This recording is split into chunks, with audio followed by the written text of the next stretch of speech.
말씀은 신약성경 베드로전서 2장 6절에서 8절까지입니다. 제가 가진 성경책으로는 378쪽입니다. 우리 같이 한 목소리로 함께 읽겠습니다. 성경에 기록되었으되 보라 내가 택한 보배로운 모퉁이 돌을 시온에 두노니 그를 믿는 자는 부끄러움을 당하지 아니하리라 하였으니 그러므로 믿는 너희에게는 보배이나 믿지 아니하는 자에게는 건축자들이 버린 그 돌이 모퉁이의 머릿돌이 되고 또한 부딪히는 돌과 걸려 넘어지게 하는 바위가 되었다 하였느니라. 그들이 말씀을 순종하지 아니하므로 넘어지나니 이는 그들을 이렇게 정하신 것이라. 아멘. 보배와 머릿돌이라는 제목으로 말씀의 은혜를 나누고자 합니다. 우리가 베드로 사도의 말씀을 우리가 함께 나누고 있습니다. 바로 앞에 이제 4절과 5절에서 많이 오해되고 있는 그 본문이 5절의 해석이 잘못되어 있기 때문에 우리가 오해하고 있다. 그래서 5절에 지금 우리말 성경이나 영어 성경이나 그렇게 거룩한 제사장이 되라. 거룩한 제사장이 될 것이다. 이렇게 이제 번역을 하고 있는데 그것이 아니다. 여기서 말하는 5절에서 말하는 거룩한 제사장은 예수 그리스도를 말하는 것이고 하늘에 계신 우리의 대제사장 되시는 예수 그리스도. 그것을 거룩한 제사장이라고 한 겁니다. 그래서 거룩한 제사장을 위하여 그랬죠. 거룩한 제사장을 위한 영적인 집으로 세워진다. 그러니까 5절은 바로 그리스도인의 정체성에 대해서 이야기하고 있는 겁니다. 그러니까 이 부분이 해결이 안 되면 이제 여러분들이 예수를 믿고 살아가는데도 예수를 믿지 않는 사람들과 똑같은 문제로 똑같은 방식으로 고민하고 똑같은 방식으로 해결하려고 하고 똑같은 방식으로 해결하려고 하다 보니까 똑같은 문제를 가지고 괴로워하고 열등감을 갖고 자책하고 걱정하고 이렇게 되는 겁니다. 그래서 부활을 위해서 살아가는 것이 그리스도인이고 사실은 그리스도인만 부활을 위해서 살아가는 게 아니라 모든 사람이 부활을 위해서 살아가야 하는데 사람들이 그것을 믿지 못하고 알지 못하니 하나님께서 먼저 소수의 사람들을 택하셔서 그들로 하여금 부활을 위하여 살아가게 하시고 그것을 예수님은 세상의 빛이다 이렇게 말씀을 합니다. 그래서 각자 제갈 길로 자기의 목표를 세워놓고 살아가던 사람들이 이제 한 사람 두 사람 앞서간 그리스도인들을 통해서 부활을 위해서 인생을 살아가는 일들이 일어나는 거죠. 이게 전도인 겁니다. 그러니까 바로 5절에서 우리들은 하늘에 계신 예수 그리스도, 우리의 대제사장 되시는 예수 그리스도께서 이제 하나님이 기쁘게 받으실 만한 그런 영적인 제사를 올려드리는데 그 영적인 제사를 드리는 그 영적인 집, 그 거룩한 제사를 위해서 제사를 드릴 수 있는 그 영적인 집으로 세워진다. 그러니까 구약의 이스라엘 백성들을 가지고 이야기하자면 하나님께 나아가려면 이제 성전 또는 성막에 가서 이제 제사를 드림으로 하나님께 나아갈 수가 있습니다. 그런데 구약의 백성들 대부분은 단지 성막에 가서 제사를 드리는 그것은 창조주 하나님께 피조물 된 우리가 의무를 이행하는 것으로 생각을 했죠. 또 기껏해야 우리가 하나님으로부터 벌을 받아야 하는 이런 범죄를 했을 때 그 죄를 용서받기 위해서 성전에 나온다고 생각을 했단 말이에요. 근데 이제 신약 성경에서 그러니까 예수님이 오셔서 가르쳐 주신 것은 그런 게 아니었다. 왜 구약에서 너희들을 자꾸 1년에 3번씩은 반드시 성막으로 성전으로 나와서 하나님께 제사하도록 하고, 또 너희들이 죄를 지을 때마다 왜 제물을 가지고 와서 죄를 짓게 했는, 속죄를 받게 했는가? 그것은 뭐예요? 부활을 위한 것이었다는 겁니다. 한마디로 이야기하면. 그러니까 자꾸 하나님 앞으로 나오도록, 그래서 하나님을 닮아가도록, 그래서 결국은 완전한 하나님 자녀 되어 영원히 하나님과 함께 살기 위한 것이었다는 것을 이제 가르쳐 주는 거예요. 신약 성경의 내용을 요약하자면 그런 겁니다. 그러면 구약 성경에서 제사를 드리려면, 그러니까 하나님께 나아가려면 제사를 드려야 되는데, 거기에 절대적으로 필요한 것이 제사장입니다. 제사장이 절대적으로 필요해요. 또 하나는 하나님이 임재하시는 성전이 필요해요. 그러니까 성전과 제사장은 절대적으로 필요해요. 그러니까 성전이 없어지면 제사도 없어집니다. 또 제사장이 없어져도 이 성전이 있다 할지라도 제사를 지낼 수가 없는 거예요. 그래서 제사장과 성전이라고 하는 것은 절대적인 필요입니다. 절대적인 필요예요. 그러면 현재 신약 시대를 살아가는 우리들에게 더 이상 제사는 필요 없다. 우리는 그 제사가 아니라 이제 하나님께 예배를 드린다. 그런데 지금 베드로 사도는 지금 여기에서 구약의 제사법을 이제 그리스도인들에게 적용하는 것인데, 그러면 구약의 이스라엘 백성들이 제사를 드리던 성전, 이는 예루살렘 성전입니다. 광야에 있을 당시에는 성막이었고요. 거기에 제사장이 있었죠. 그러면 오늘날 이 그리스도인들에게 구약의 성전에 해당하는 것이 무엇이며 구약의 제사장에 해당하는 것이 무엇인지를 말씀하는 거예요. 구약의 제사장들에 해당하는 것은 신약에서, 이 기독교에서는 오직 예수 그리스도 한 분이시라는 거예요. 근데 그분이 어디 계세요? 하늘에 계시다고요. 하늘에. 그러면 마치 지금 베드로는 그렇게 이야기를 하는 거예요. 제사장, 완전한 제사장 되시는 예수 그리스도께서 하나님이 기쁘시게 받으실 수 있는 그 제사를 준비하고 있는 거죠. 그래서 지금 무엇을 준비한다고 얘기하는 거예요? 성전을 준비한다고 하는 거예요. 성전을. 근데 그것을 성전이라고 하지 않고 영적인 집이라고 하는 거죠. 그 영적인 집이 누구라고요? 너희예요. 기독교인을 말하는 거예요.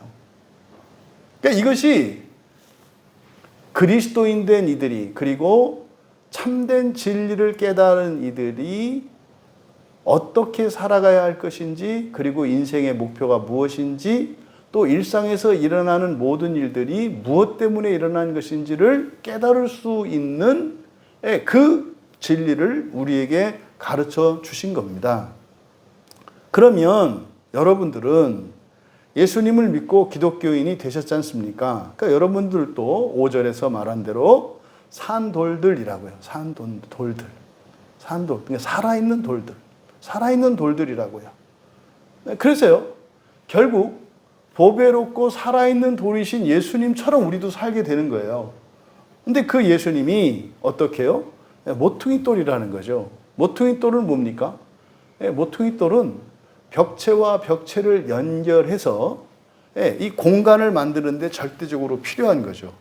그래서 그리스도인의 인생이 그런 겁니다. 그러면은요, 우리들은 그 모퉁이 돌이고요. 그러면 그 벽체를 이루는 것은 뭐겠어요? 성령이시라고요. 성령께서 하나의 돌멩이와 같은 우리들을 성령께서 하나로 묶으셔서 우리를 주님의 몸 되게 하세요. 바로 이 원리를 이야기하는 거죠. 그러면 바로 여러분들도 살아있는 돌들로서 바로 예수님이 제사를 드릴 수 있는, 그 영적인 제사를 드릴 수 있는 그 영적인 집으로 세워져 가고 있다는 거예요. 그러니까 우리가 왜 살아요? 영적인 집으로 세워져 가기 위해서 살아가는 거예요. 요 얘기를 이제 앞에서 했고, 그래서 6절에 우리말 성경에 중요한 말이 빠져 있습니다. 그러므로 라는 말이 빠져 있어요. 그래서 6절에 그러므로 이렇게 시작되거든요. 그러니까 6절의 말씀은 5절의 말씀의 결과로 이어지는 거예요. 5절에서. 그러니까 너희들은 살아있는 돌들로서 영적인 집으로 세워지는 거야. 그러므로 이런 거죠. 그러므로. 그러니까 6절은 5절의 말씀을 깨닫고 5절의 말씀을 믿음으로 받아들인 사람들에게 주시는 말씀인 거예요. 그리고 그런 사람들이라야 이 말씀이 의미 있게 받아들여지는 거죠. 그러니까 이런 거예요. 아니 그냥 세속적으로 자기 인생 자기만을 위해서 살아가는 사람이 6절의 이 말씀을 읽었을 때 그는 자기와 상관이 없어요. 적용이 잘못되는 거다 이 말이에요. 그러면 6절은 그러므로 이렇게 시작을 해요. 그러므로 성경에 기록되었을 때 이렇게 되는데 일반적으로 기록되었다라고 하는 말과 여기에 기록되었을 때라고 번역된 이 말이 달라요. 여기서 기록되었다 이렇게 되어 있는데 이거는 페리에코라는 말입니다. 페리에코라고 하는 것은 담겨 있다 이런 뜻이에요. 담겨 있다.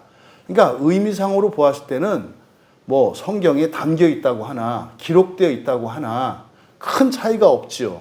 내용상으로는 그 안에 있다는 얘기죠. 그래서 기록되었다 이렇게 번역을 했습니다만 하지만 여기서는 게그랍타이 기록되었다 이렇게 말하지 않고 페리에코 함의하고 있다, 담고 있다 이렇게 말한단 말이에요. 그러니까 여기를 정확하게 번역을 해주는 것이 맞겠다. 그러므로 그것이 성경에 담겨 있다. 이때 그것이라고 하는 것은 뒤에 나온 말이에요. 그러니까 구약의 어떤 말씀이죠. 구약의 어떤 말씀이 성경에 담겨 있는 거야. 그러니까 지금 베드로 사도는 뒤에 있는 내용, 보라 내가 택한 보배로운 모퉁이 돌을 시온에 두노니 그를 믿는 자는 부끄러움을 당하지 아니하리라 라고 하는 이 말씀이 왜 성경에 담겨 있는지를 설명하려고 하는 거예요. 그러면 여기서 인용하고 있는 이 말씀은 이사야서 28장 16절 말씀이란 말이에요. 그러니까 구약 성경에 이사야서 28장 16절 말씀을 인용하고 있는데 이사야서 28장 16절은 이렇게 되어 있어요. 그러므로 주 여호와께서 이같이 이르시되 보라 내가 한 돌을 시온에 두어 기초를 삼았노니 곧 시험한 돌이요 귀하고 견고한 기초돌이라 그것을 믿는 이는 다급하게 되지 아니하리로다. 이게 이제 이사야 선지자가 말씀한 내용이거든요. 약간 다른 내용들이 있어요. 그러니까 똑같지는 않아요. 그리고 다른 내용이 있고 배경이 다릅니다. 그러니까 이사야서 28장 16절도 그러므로 이렇게 시작하거든요. 그러므로. 근데 여기 베드로전서 2장 6절도 그러므로 이렇게 시작을 해요. 똑같이 그러므로인데 그러면 바로 앞에 있는 이사야 선지자가 말씀한 이사야 28장 16절 바로 앞에 있는 15절의 내용 그러므로 해서 16절로 이어질 거 아니에요. 그리고 지금 베드로 사도가 말씀하신 이 내용도 바로 2장 5절의 말씀에 이어지는 거란 말이에요. 그래서 5절과 6절이 이어져요. 인과관계로 이어진다고요. 5절의 내용이 너희들이 영적인 집으로 지어져 가는 거야. 그러므로 그러니까 이 내용과 연결되어 있거든요.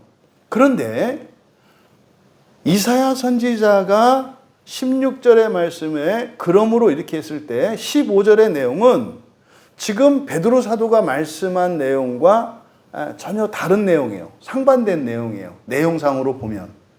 그러니까 지금 베드로전서 2장 5절에 있는 내용은 그냥 쉽게 얘기해서 좋은 내용입니까? 나쁜 내용입니까? 좋은 내용이잖아요. 우리가 영적인 집으로 지어져 간다는 거니까.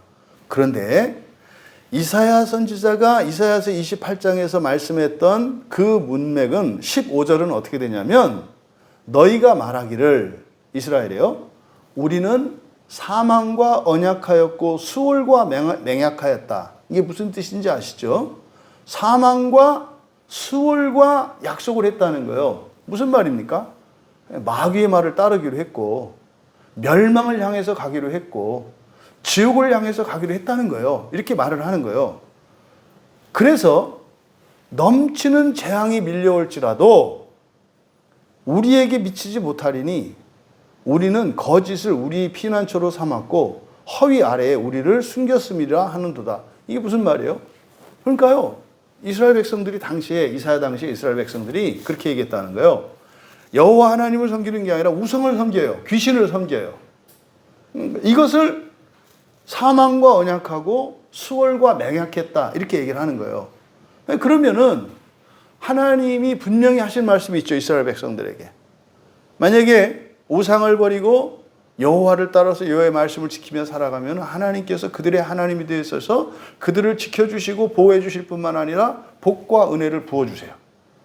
하늘에 신령한 복을 내려주시고 땅에 기름진 복을 내려주신다고요. 그래서 그들을 존귀하게 하신다고. 이게 하나님의 약속이에요.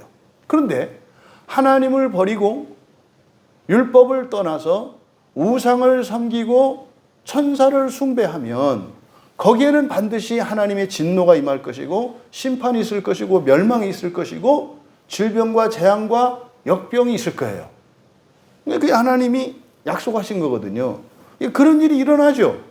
그러니까 맹약하였은 즉 넘치는 재앙이 밀려올지라도 근데 어떻게 해요? 우리에게 미치지 못하리니. 이게 무슨 말입니까? 힘들어. 그런데요, 그것 때문에 꼭 그런 건 아니라는 거예요. 그것 때문에 꼭 그런 건 아니고 내가 재수가 없었고 누구 때문에 이렇게 됐다는 거죠. 그게 꼭 하나님이 그렇게 말씀하셨기 때문에 하나님의 말씀이 이루어진 게 아니라 내가 재수 없었다 이 말이에요. 그렇게 생각했다는 거예요, 이스라엘 백성들은. 그래서요, 우리는 거짓을 우리의 피난처로 삼았고 허위 아래에 우리를 숨겼다. 무슨 말이에요? 거짓과 허위라는 게 뭡니까? 하나님의 말씀이 아닌 거예요. 그러니까 꼭 하나님 말씀대로 되는 것은 아니다. 이렇게 말하고 있다. 그래서 이사야서가 그런 이스라엘, 그러므로 이렇게 얘기한 거예요. 그러면요, 그때 당시에 이스라엘은 정상적인 신앙을 가지는 것이 어려운 상태였다 이 말이에요. 왜? 모두 다 떠났으니까. 거짓이 참이 되고 참이 거짓이 되는 세상이었으니까. 근데 이게 지금 오늘날 우리 시대와도 그렇게 다르지 않아요. 성경 말씀을 드러냈을 때 그것을 거짓이라 말하고 성경과 상관이 없는 사람들의 이런 주의 주장들을 이야기할 때 사람들이 환호하고 갈채를 보내요. 이게 지금 이사야 선지자가 말씀했던 그 시대의 상황과 다르지 않단 말이에요. 뭐 우리가 주일에도 살펴봤습니다만 지옥에 대해서 우리들이 그것을 하나님의 말씀인 줄 알고 성경인 줄 알고 믿어왔던 거 아니잖아요. 이런 상황인 거예요. 그러므로 그래서 이사야 28장 26절의 말씀은요, 소망의 말씀이에요. 세상이 그렇게 탁해지고 진리가 훼손되고 이렇게 참과 거짓이 이렇게 전복되어진 세상이라 할지라도 내가 시온에 한 돌을 두어서, 그러니까 그를 믿는 자는 멸망하지 않게 하겠다라고 하는 소망의 말씀이었다고요. 이사야 선지자. 그러니까 소망의 말씀이 된 것은 그 앞에 뭐예요? 절망의 상황이 있었잖아요. 그러니까 절망의 상황에 대해서 소망의 말씀으로 주신 거예요. 세상이 아무리 성경을 다 버리고 거짓을 따라 온 세상 사람들이 다 간다 할지라도 내가 한 종을 너희에게 보내줄 거야. 내가 너희들이 진리를 따라갈 수 있도록 반드시 나의 종을 보낼 거야. 이 약속의 말씀인 거예요. 그런데 지금 베드로 사도께서 지금 말씀하는 문맥은 다르잖아요. 여기서 그러므로는 이 16절에 이사야서 28장 16절의 이 말씀을 베드로 사도가 인용을 했는데 그러므로의 원인이 달라요. 이 상황은 어떤 상황이에요? 그때는 하나님을 떠난 이스라엘을 전제로 해서 하신 말씀이잖아요. 근데 지금은 누구를 향해서 누구를 전제로 해요? 오히려 신앙을 지키기 위해서 박해에도 불구하고 끝까지 신앙을 지키겠다고 하는 성도들을 전제로 하고 있어요. 너희들이 왜 이렇게 고난을 받는 줄 알아? 너희들이 영적인 집으로 치어가고 있기 때문인 거야 라고 설명을 했잖아요. 그러므로 이렇게 되는 거예요. 그러니까 베드로 사도는 사실상 이사야 선지자가 말씀했던 그 말씀, 다시 말해 한 돌을 시온에 두셨던 그 이유가 무엇인지를 설명을 하는 거예요. 그러면 구약으로 돌아가서 이사야 선지자의 그 말씀은 도대체 하나님을 믿을 수 없는 상황 속에서 하나님이 참 하나님이신 여호와 하나님을 믿고 따를 수 있도록 하나님의 종을 보내시겠다는 약속이었잖아요. 그럼 베드로는 거기서 한술 더 떠서 왜 그랬는 줄 알아? 이렇게 설명을 하는 거예요. 그럼 보세요. 이스라엘이 완전히 부패하고 타락했어요. 그럼 어떻게 해야 돼요? 멸망시켜서 없애버리면 돼요. 근데 왜 하나님이 그런 상황에서 또 한 돌을 시온에 두셨을까? 그러니까 절망 상황 속에서 소망의 불이 꺼지지 않게 하시는 하나님이 이사야 선지자의 말씀 속에 나타나요. 근데 베드로는요, 한술 더 떠서 왜 그러시는 줄 알아? 이런 거예요. 하나님은 선하시고 포기하지 않으셔서 그래. 근데 왜 그러신 줄 알아? 그때 그 이스라엘에게 정말 싹 죽여버려도 시원치 않을 그 배은망덕한 이스라엘을 단번에 멸망시키지 않으시고 또 한 돌을 왜 보내셨는 줄 알아? 너희들이 영적인 집으로 세워지기 때문에 그래. 현재의 상태가 우상 숭배하느냐, 불순종하느냐, 뭐하냐, 더러우냐, 뭐냐, 이게 중요한 게 아니라 이스라엘 백성이나 너희들이나 똑같이 영적인 집으로 세워지는 존재들이기 때문에 하나님이 끝까지 포기하실 수 없었던 거야 라고 베드로 사도께서 이사야서 28장 16절의 말씀을 해설하시는 거예요. 그러니까 하나님의 측면에서 어떤 일들을 설명할 수 있어요. 또 하나 우리의 측면에서 어떤 일들을 또 설명할 수 있는 거예요. 그잖아요. 부모가 있고 자식이 있는데 자식이 잘못했을 때 부모가 용서해주고 끝까지 사랑해요. 그러니까 부모 입장에서는 뭐야? 내가 낳은 자식이니까 이러잖아요. 근데요, 자식 입장에서는 뭐라 그래요? 내가 엄마의 자식이니까, 아버지의 자식이니까 이렇게 생각한다 이 말이에요. 바로 지금 이사야 선지자의 말씀을 베드로 사도께서 이렇게 설명하신 거다. 그러면 요 두 가지를 다시 말해 이사야의 말씀과 베드로의 말씀을 통해서 바로 한 돌을 시온에 두어서 기초를 삼았던 이유가 두 가지라고 하는 두 가지로 정리가 되는 거죠. 그러니까 이사야 선지자는 바로 시온에 한 돌을 두신 그 이유, 그것은 뭐예요?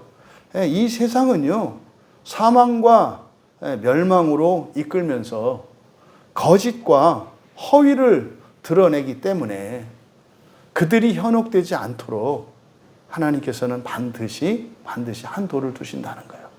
반드시. 그러니까 세상이 막 타락하고 부패하고 이런다 그래서 절망할 게 아니라는 거예요. 반드시 두시는 거니까.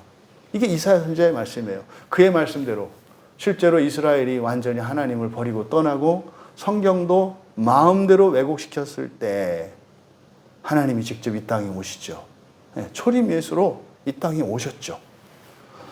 두 번째, 바로 한 돌을 시온에 두어 기초를 삼으시는 두 번째 이유는 베드로 사도의 말씀에 따르면 뭐예요? 신자들은 바로 뭐예요? 살아있는 돌들이기 때문에, 그래서요, 영적인 집으로 세워지는 이들이기 때문에 하나님이 끝까지 포기하지 않으시고 반드시 그 일을 이루시기 위해서 오신다는 거예요. 그래서요, 교회는요, 절대 없어지지 않아요. 참된 교회는요, 절대 없어지지 않아요. 많았던 교회의 숫자가 줄어들 수는 있어요. 그런데요, 한 번 복음이 들어간 그곳에 완전히 복음의 뿌리가 뽑히고 교회가 완전히 사라지는 일은 없어요. 반드시 그곳에는 한 돌을 반드시 세우십니다. 살아있는 한 돌을 세우십니다. 그게 뭐예요? 의로운 한 사람, 의로운 한 교회인 거죠. 구약의 성도들이나 신약의 성도들이나 똑같이 메시아 대망 사상을 갖고 있습니다. 구약의 성도들도 오실 메시아를 기다리고 바라고 있었어요. 오늘을 사는 신약의 그리스도인들도 마찬가지로 다시 오실 메시아를 기다리고 바라며 살아갑니다. 똑같아요. 그 조건에 있어서는. 초림으로 오시는 메시아를 기다리나 재림으로 오시는 메시아를 기다리나 똑같은 상황이에요. 똑같은 상황이에요. 이것을 잊으면 안 됩니다. 그런데 그 메시아를 기다리는 이유가 무엇이냐? 이게 개인적인 구원이거나 그냥 이 세속적인 어떤 번영과 부귀영화를 위한 게 아니라는 거예요. 메시아가 오시는 목적은 뭐라는 거예요? 영적인 집으로 우리를 완성시키기 위해서 오신다는 것을 말씀하는 거죠. 그러면 이스라엘이 왜 멸망했는지 알겠는 거예요. 그들은 거룩한 제사장이신 예수 그리스도를 위한 영적인 집으로 세워져 가려고 하지 않았고 그걸 거부했어요. 스스로를 우상의 전이 되게 했고 스스로를 귀신의 처소로 만들어 버렸단 말이에요. 그거에 대한 요구 조건은 뭐였어요? 이 세상에서 잘 먹고 잘 사는 거였죠. 그래서 거룩한 집이 아니라 이 영적인 거룩한 그 영적인 집이 아니라 육체적인 물질적인 세속적인 집이 되기 위해서 살아갔다. 이것은 오늘날 그리스도인의 인생과도 다르지 않습니다. 여러분들은 무엇을 위해서 살고 계십니까? 여러분, 구약의 이스라엘에서 우리는 교훈을 얻어야 합니다. 영적인 집으로 세워져 가고 있는 하나님의 자녀된 이들이 그것을 거부하고 오히려 이런 육체적인 집으로 또 거룩한 제사장을 위한 그런 영적인 집이 아니라 귀신을 위한 사탄을 위한 집으로 지어지고자 했을 때 반드시 멸망한다는 사실을 우리는 기억해야 합니다. 그래서 구약 성도들이 하나님의 진노로 막 죽어나가고 하늘에서 불이 떨어지고 역병이 돌고 하는 이런 일들을 신약의 성도들은 현재의 삶에 그렇게 일어난다 할 것이 아니라 신약의 성도들은 그것이 우리에게 지옥이라고 이해하셔야 되는 거예요.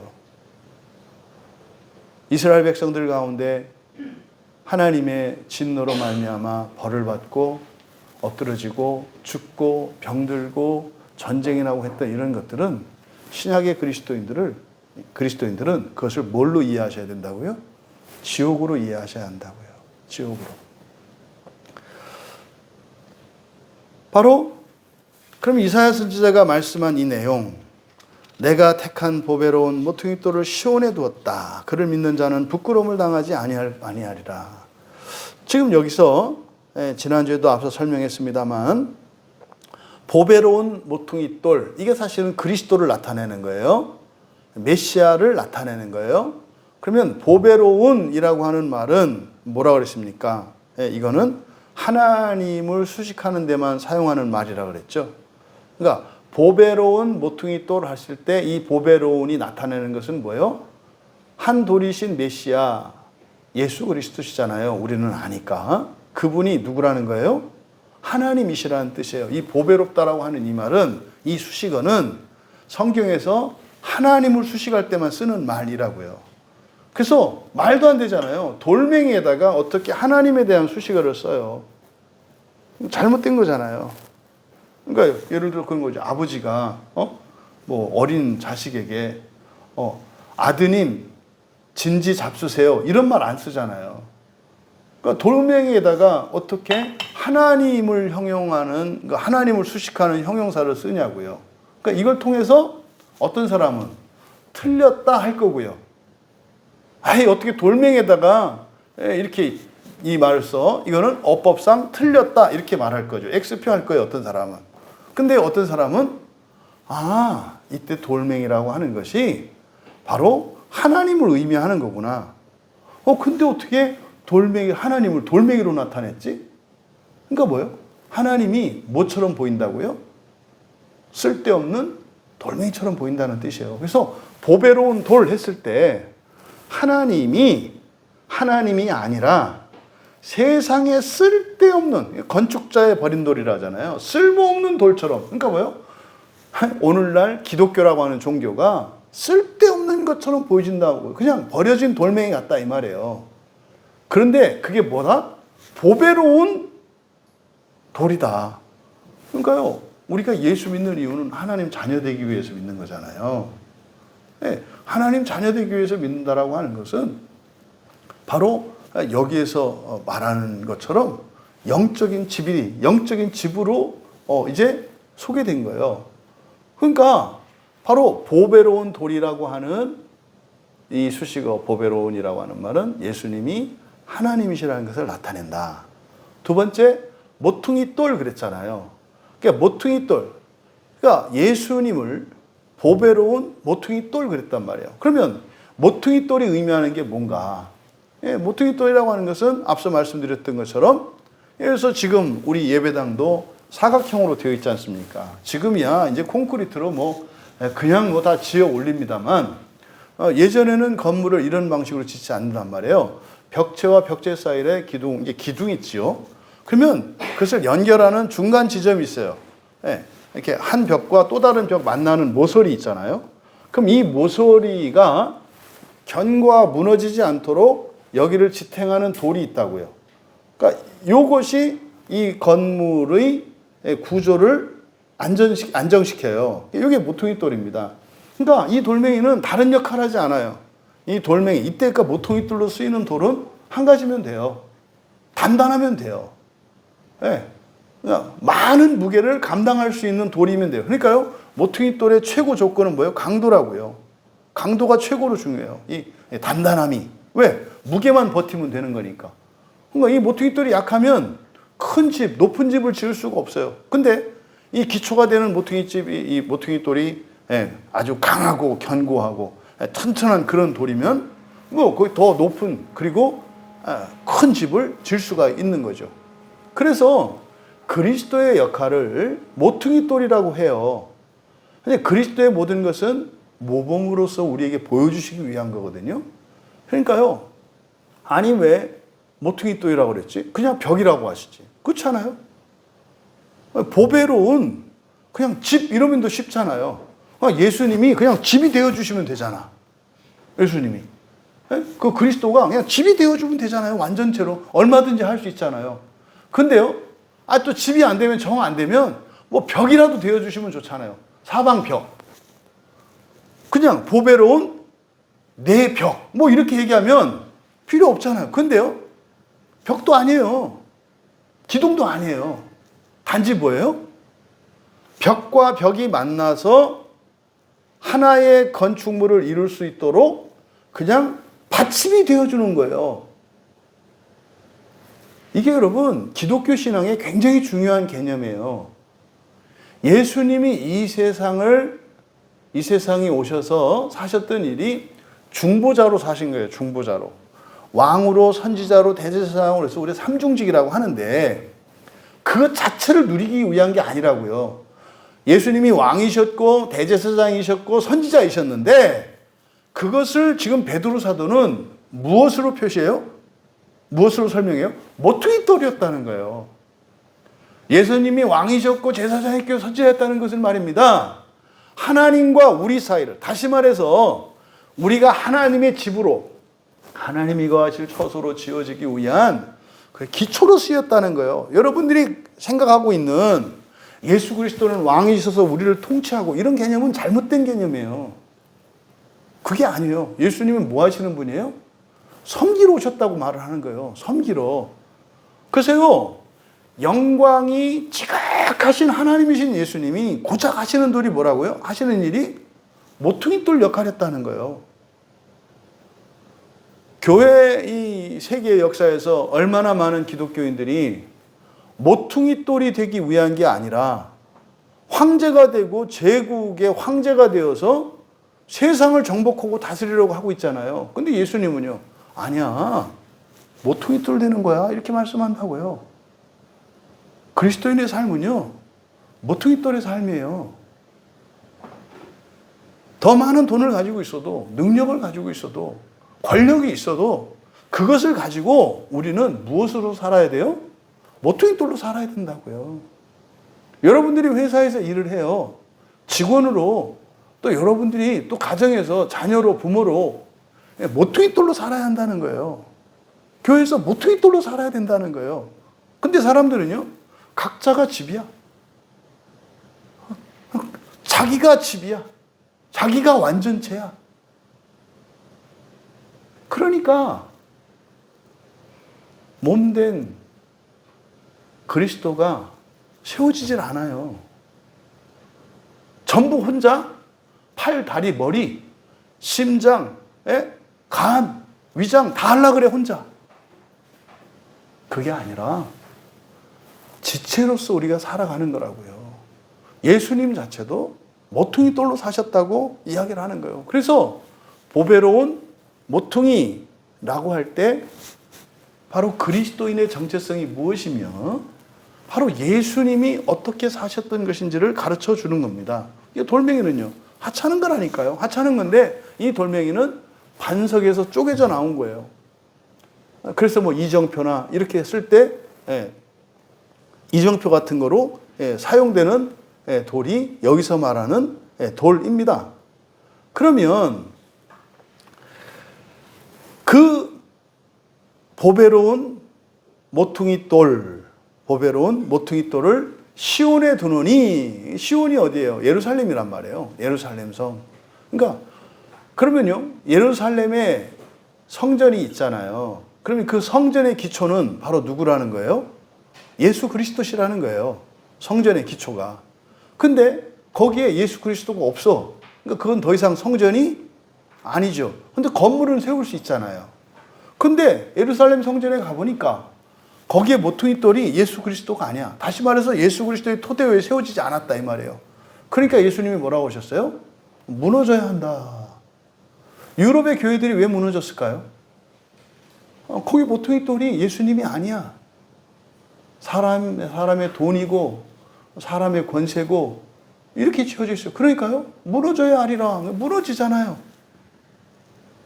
그게 이제 대서양을 건너서 아메리카 대륙으로 이렇게 넘어왔잖아요. 뭐 미국에 있는 교회들 또 심각할 정도로 막 무너지고 그러죠. 아직은 그래도 좀 건재하고 있죠, 미국 교회는. 근데요, 들려오는 소문이나 설교자들의 설교를 들어보면은 모퉁이 돌이 그리스도가 아니에요. 아니에요. 그러면 어떻게 돼요? 반드시 무너져야 하리라. 그건 그렇게 예정되어 있는 겁니다. 그럼 우리 한국교회를 볼까요? 한국교회도 마찬가지예요. 한국교회가 교회의 모퉁이 돌이 예수 그리스도가 아니면 무너져야 하리라. 그럼 교회의 모퉁이 돌이 예수 그리스도가 된다는 것은 무슨 뜻이에요? 예수 그리스도로 모든 교회가 연합하는 거죠. 그렇잖아요.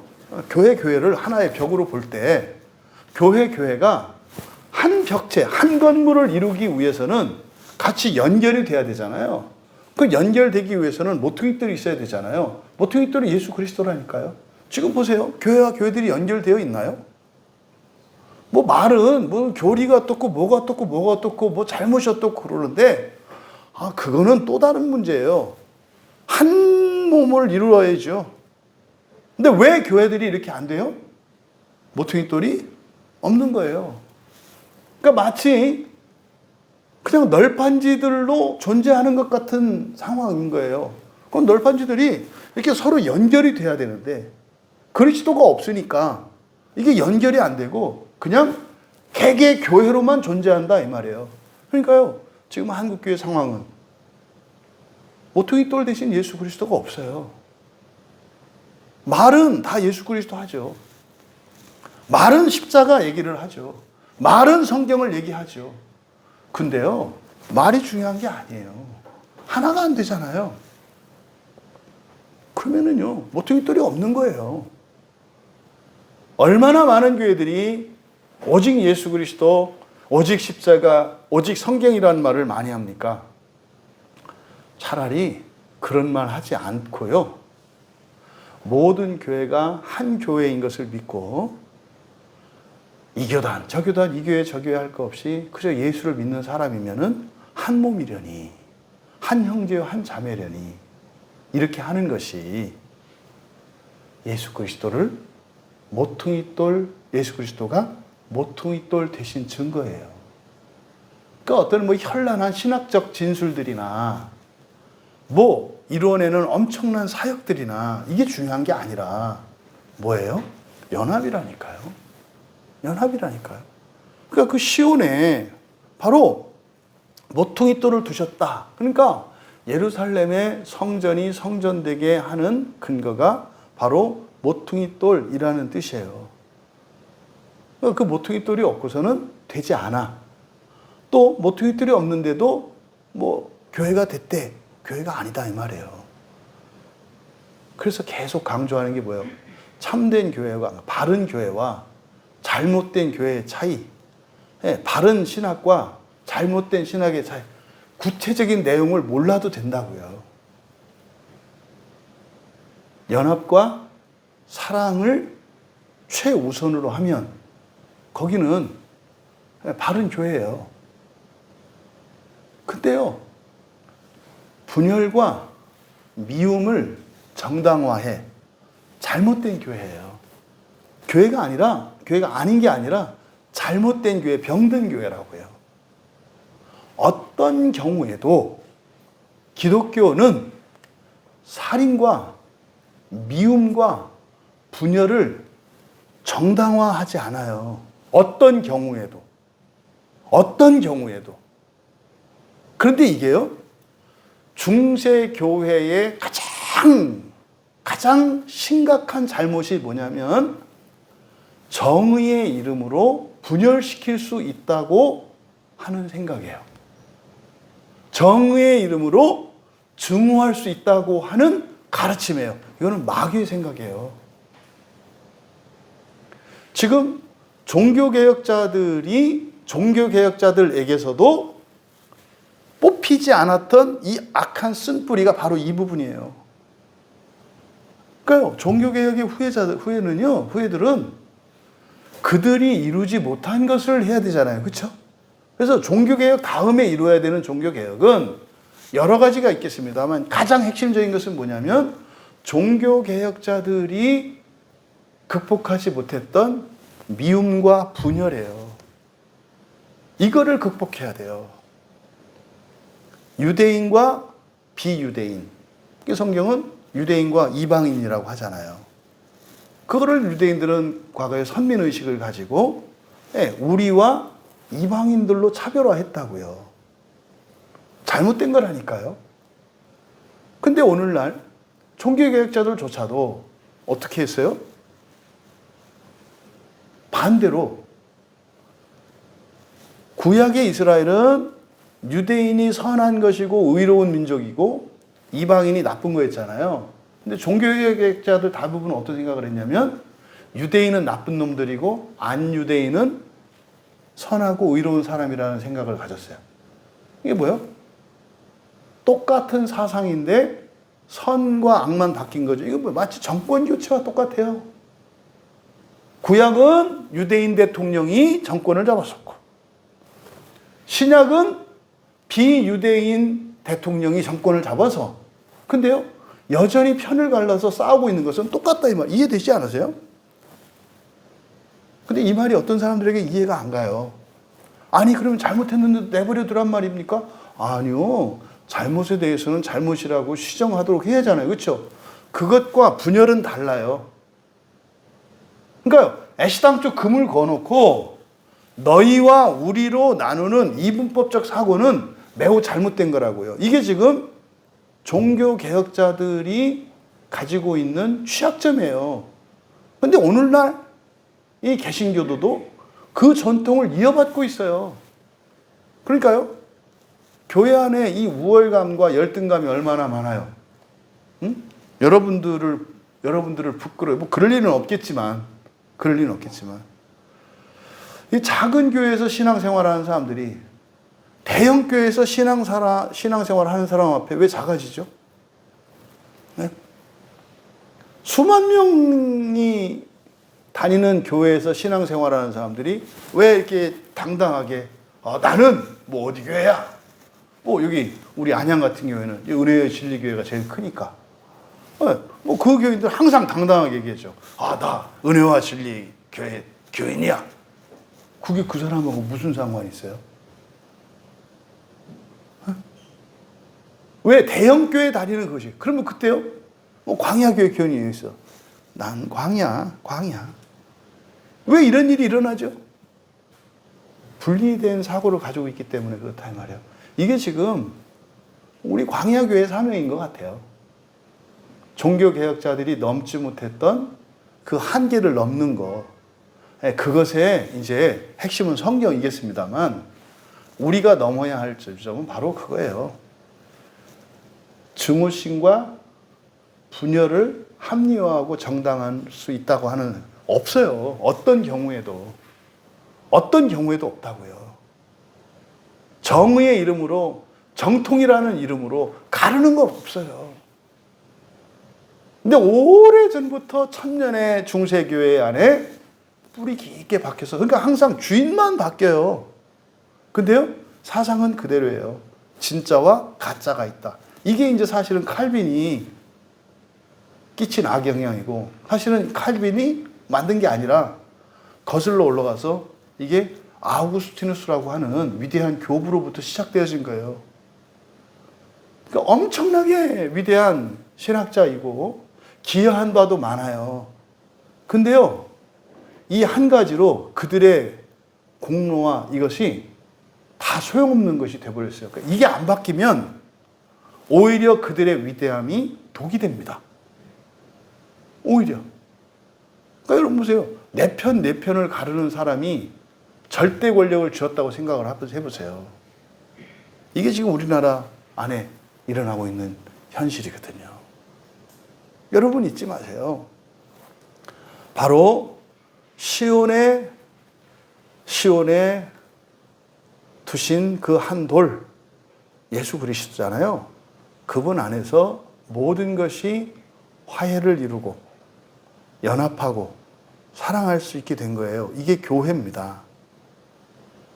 예수 그리스도가 하나님과 우리 사이의 중보자가 되어주셔서 모퉁이돌이 되셨잖아요. 하늘이라는 벽체와 땅이라고 하는 벽체를 하나로 만드셨잖아요. 그게 중보자예요, 모퉁이돌이. 그래서 하나님과 우리도 화해시키셨는데 우리는 예수의 이름으로 왜 서로 죽이고 찢고 분열하고 미워하고 이렇게 하냐 이 말이에요. 지금 우리나라 교회는 심각한 병에 걸렸어요. 예? 그 신천지에 있는 사람들은 오지 말라고. 교회 안에 이런 일은 없었어요, 여러분. 이거는 교회사에 기록될 내용이에요. 예수님이 언제 오실지 모르겠지만 이제 한국 교회사를 이야기할 때 부끄러운 우리의 자화상 중에 하나가 그때 모든 교회는 특정 사이비 단체에 있었던 사람들을 못 오게 했었다. 그거 하나에 지금 의기투합한 거 아시죠? 그거 하나에는 네 편 내 편 없어요. 뭐 알미니안이니 뭐 개혁주의니 막 싸우던 사람들도 신천지 아웃이라는 이 말을 상표로 앞에다 붙이는 데에는 전부 다 일치를 이뤘다고요. 이상한 일이에요. 그러니까 이런 시대 정신을 여러분들이 잘 분별하실 수 있어야 돼요. 그러니까 우리 시대는 심각할 정도로 분열과 미움에 매몰되어 있는 시대라는 것을 잊으시면 안 돼요. 그래서요, 여러분 마음속에 자꾸 가르는 마음이 들 거고 그런 생각과 판단이 들 거고요. 그리고요, 자꾸 미워하는 생각들이 그런 감정들이 들 거예요. 이게 우리가 살고 있는 이 시대 정신이라고 하는 것을 여러분들이 알고 계셔야 돼요. 어떤 경우도 누구를 미워하는 것은 정당화되지 않아요. 어떤 경우도 어떤 기준으로도 이렇게 저렇게 나누는 것은 정당화될 수 없어요. 교회는요, 누구라도 예수님을 믿고 성경을 믿고 교회 안에 들어오면 그냥 한 몸이 되는 거예요. 이게 교회예요. 이게 교회예요. 이 교회 저 교회가 어디 있어요? 다 한 교회지. 그거에 있어서는 일치를 봐야죠. 그럼 사실은 그렇게 되게 하는 것은 모퉁이 돌 대신 예수 그리스도를 믿기 때문에 그런 거예요. 그러면 그게 어떻게 유지가 됩니까? 성경이죠. 성경으로 유지가 되는 거예요. 성경 말씀만이. 왜요? 벽체를 이루는 건 성령이라고 했잖아요. 성령이 성경이에요. 그러니까 성령으로. 그러니까요. 예수 그리스도를 빼버렸어요. 지금 한국 교회가. 그러니까 교단과 교회가 분열해요. 개교회주의로 갔단 말이에요. 그러니까 왜 교회에 이런 한국 교회에 개교회주의가 만연할까? 예수 그리스도를 모퉁이 돌이셨던 예수 그리스도를 빼버렸기 때문에. 지금 모퉁이 돌은 다 교회 담임 목사들이죠. 지금 모퉁이 돌은 다 담임 목사예요. 각 교회 담임 목사들이 모퉁이 돌이잖아요. 그러니까요. 두께도 다르고 높이도 다르고 크기도 다르니까 모든 벽체가 같이 세워질 수 없어요. 왜요? 주님의 몸을 이루는 벽체는 크기도 다르고 두께도 다르고 무게도 다르고 다 달라요. 근데 보세요. 나는 작은 벽이에요. 이렇게. 가로 세로 가로 10m, 높이 뭐 1m짜리 벽이에요. 나는. 그런데 모퉁이 돌이 5m짜리 모퉁이 돌이에요. 목사님이 너무 위대해서. 그럼 여러분, 내가 5m짜리 그 모퉁이 돌 위에다가 1m 높이 1m도 안 되는 그 벽체를 갖다 붙이면 그게 벽입니까? 안 되잖아요. 밑에 뻥 뚫려 있잖아요. 3에다가 뻥 뚫려 있잖아요. 벽이 될 수 없잖아요. 그러니까 어떻게 돼요? 이거는 갖다 버리겠죠. 그러니까요. 교회가 하나 될 수 있는 교회가 있고, 그러니까 자격 있는 교회가 있고 자격 없는 교회로 나뉘는 거예요. 왜? 근데요, 한쪽은 또 관심이 맞췄다고 쳐. 그랬더니 저쪽은 또 납작한 모퉁이 돌이네. 왜? 목사가 다르니까. 그러니까요. 온 교회들이 자기 목사님들, 교회 목사들이 기준이 되니까 연합할 수가 없는 거예요. 또, 왜 이것이 자꾸 심화되고 악화되어 가는가? 벽체는 성령이야. 그러니까 크기와 높이와 두께와 상관이 없어요. 중요한 것은 성경 말씀으로 세워진 벽체면 되잖아요. 그죠? 근데 성경을 빼고, 누구는 노노맹자를 가르치고, 누구는 철학을 가르치고, 누구는 인문학을 가르쳐요. 그러니까요, 벽체가 달라. 한 말씀으로 이루어진 벽체가 아니라 완전히 다르다고요. 그러니까요, 함께할 수 없어요. 그러니까요, 예수 그리스도라는 모퉁이 돌을 빼버렸죠. 우리의 벽체 대신 우리를 하나 되게 하시는 성령을 빼버렸죠. 성령을 빼버린 게 성경을 왜곡한 거예요. 그러니까요, 없죠. 없죠. 과연 이 시대에 교회가 있습니까? 이게 되게 마음 아픈 거예요. 그럼 어떻게 회복돼야 되겠어요? 우리 주 예수 그리스도를 모퉁이 돌 삼아야 하고요. 성령 하나님을 우리의 몸체로 삼아야 돼요. 그것은 뭐예요? 성경이라고요. 성경을 회복하고 예수 그리스도의 주권을 인정하는 것, 이것이 교회 회복을 위한 절대적인 조건이에요. 그러면 더 이상 교회 안에 분열과 미움은 사라지고 사랑과 연합으로 회복될 것입니다. 여기서 우리가 그런 교훈들을 얻을 수가 있어요. 이어 7절에 그러므로 믿는 너희에게는 보배이나 믿지 않은 자에게는 건축자들이 버린 그 돌이 모퉁이의 머릿돌이 되고 또한 부딪히는 돌과 걸려 넘어지게 하는 바위가 되었다 하였느니라. 그래서 7절에서 8절 상반절까지는 같이 이제 쭉 가야 돼요. 그럼 여기서는 이어지는 내용이잖아요. 그러니까 모퉁이 돌이신 예수 그리스도에 대한 이해가 상반되는 둘로 나뉠 수 있다는 얘기를 하는 거예요. 그러니까 너희에게는 보배이나 그랬잖아요. 너희에게는 보배이나. 근데 믿지 아니하는 자에게는 건축자들이 버린 그 돌. 그러니까 쓸데없는 돌이다 이 말이에요. 쓸모없는 돌. 근데 누구한테는 보배고 누구한테는 쓸모없는 돌. 이게 전혀 다른 평가예요. 전혀 다른 두 개의 평가가 있다는 거죠. 근데 그 이유가 뭐라는 거예요? 믿음이라고 얘기를 하는 거예요. 너희와 지금 대조시킨 것이 믿지 아니하는 자들이잖아요. 그러니까 믿는 사람이냐 믿지 않는 사람이냐의 기준이 그 모퉁이 돌 대신 예수 그리스도에 대한 가치 평가에서 달라진다는 거예요. 왜요? 믿는 사람들은 그것을 가치 있는 보배로 받아들여져. 그러니까 이게 믿음이에요, 믿음. 그런데 믿지 않는 사람들에게는 뭐 이렇게 집 짓는 사람이 쓸데없다고 내다버린 돌이다 이 말이에요. 이거는 사실이에요. 현재적 사실.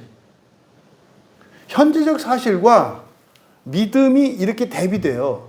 현재적 사실로 보면은 아주 쓸데없는 거야. 근데 그것을 믿음의 눈으로 보면은 그게 뭐예요? 아주 가치 있는 거야.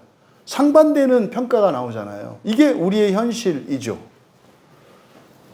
여러분, 믿는 사람과 믿지 않는 사람, 이것은 교회 다니는 사람과 교회 다니지 않는 사람이 아니에요. 지금 베드로 사도께서 부활을 목표로 지금 말씀하고 계시는데, 바로 부활을 향해서 살아가는 그 믿음을 가진 사람과 그렇지 않은 사람의 차이점은 가치관의 차이라는 거예요. 어떤 가치관? 예수 그리스도에 대한 가치관.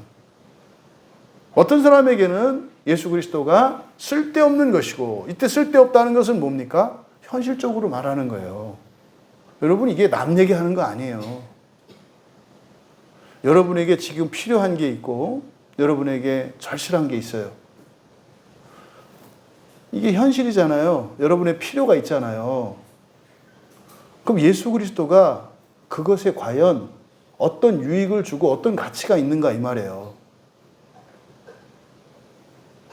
우리도 종종 우리 현실적인 문제에 예수님이 어떻게 하실 수 없다는 생각을 습관적으로 암묵적으로 하고 있잖아요. 그래서 그 문제는 내가 스스로 해결해 가야 된다고 생각하잖아요.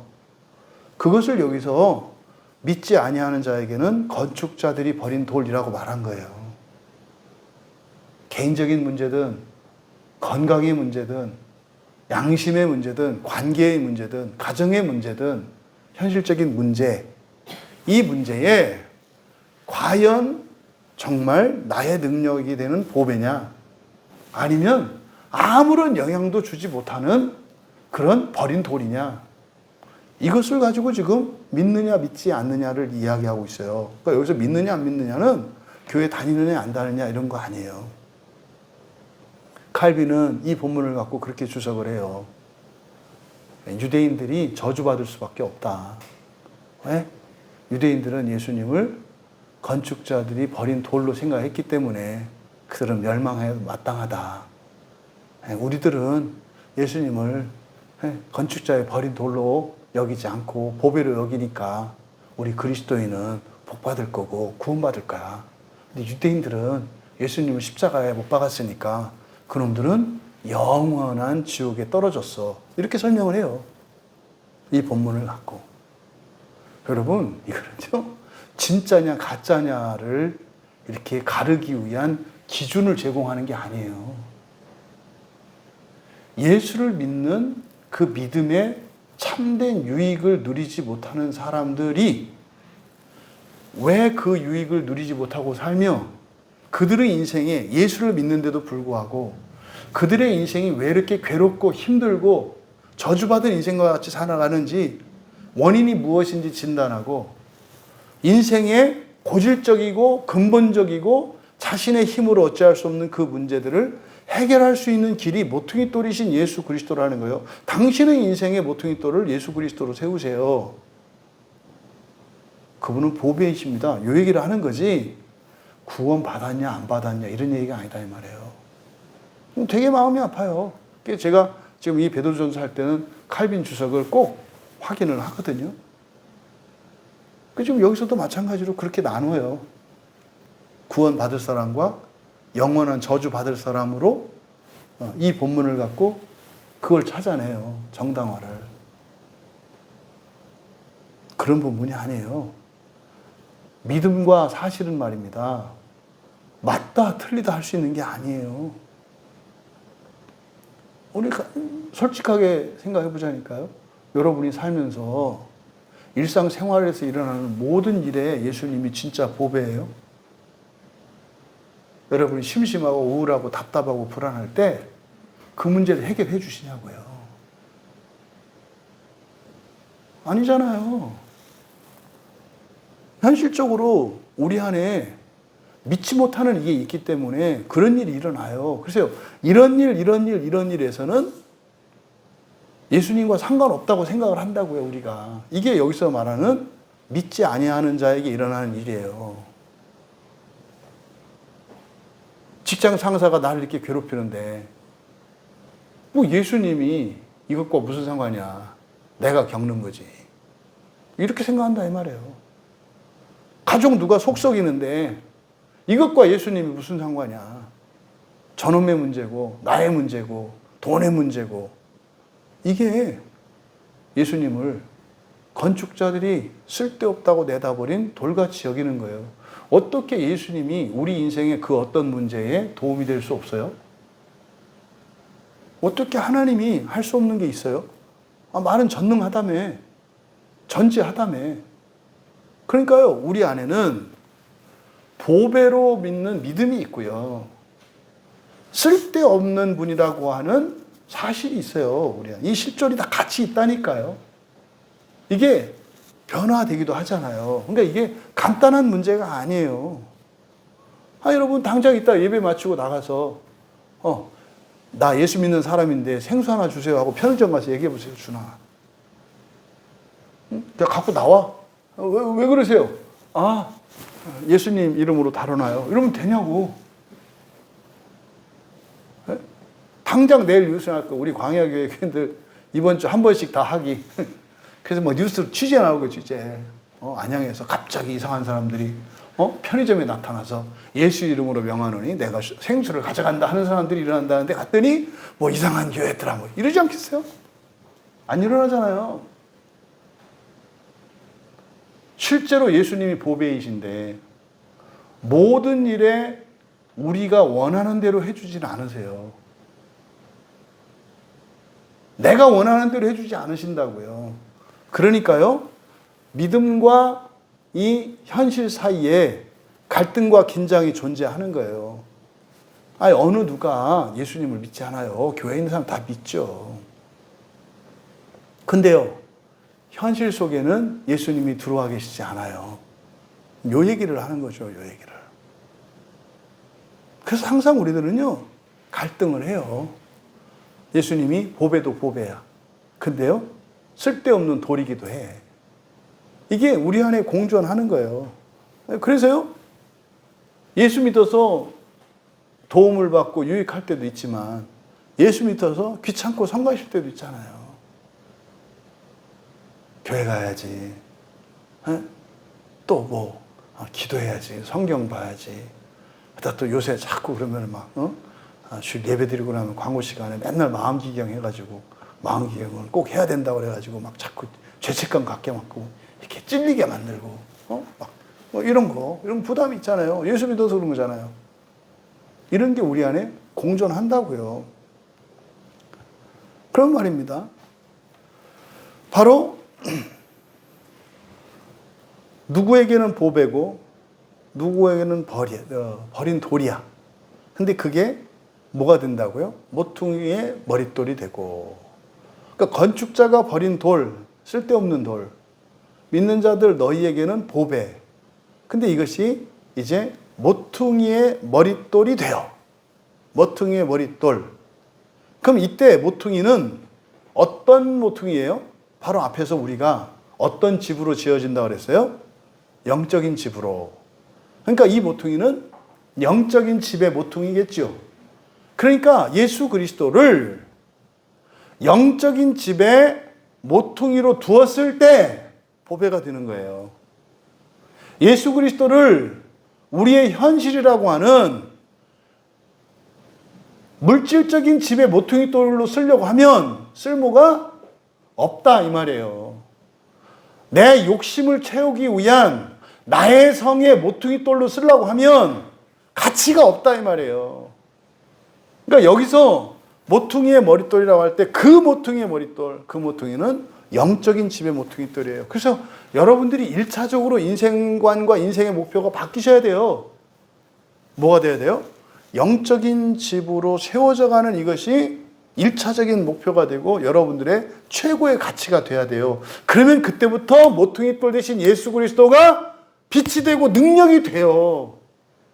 돈도 나오고 뭣도 나오고 실제로 일어나요. 근데요, 영적인 집이 아니라 바벨탑을 쌓는 그곳에 예수 그리스도께서 보배로 온 모퉁이돌이 되면 어떻게 돼요? 무지하게 높아졌다가 떨어질 거 아니에요. 그러니까 그때는 보배로운 모퉁이 돌이 되어주지 않으세요.